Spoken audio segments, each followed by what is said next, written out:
જામનગરમાં મહાશિવરાત્રિના પાવન પર્વને લઈને શોભાયાત્રાના ભવ્ય આયોજન અર્થે બેઠક યોજાઈ હતી। ઉપરાંત હર હર મહાદેવના નાદ સાથે ભક્તિ ફેરી યોજાઈ હતી, જેમાં મોટી સંખ્યામાં શિવ ભક્તો હાજર રહ્યા હતા।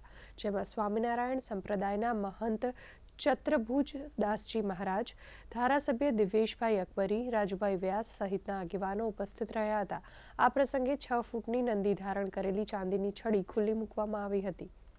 આ સનાતન ધર્મ માટે ને મહાદેવના પ્રતિકને લગતા આજે અમારે આભૂષણ મહાદેવના તમામ થઈ ગયા છે।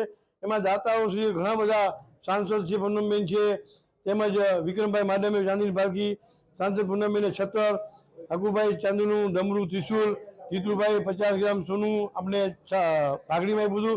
અન્ય સંસ્થામાંથી આવેલા અમને પૈસા ભેગા કરીને અમે ત્રિપુન, જનોઈ, નાગ, માળાઓ, જયેશભાઈ બધે આ બધું અમે ભેગું મહાદેવનું કરી।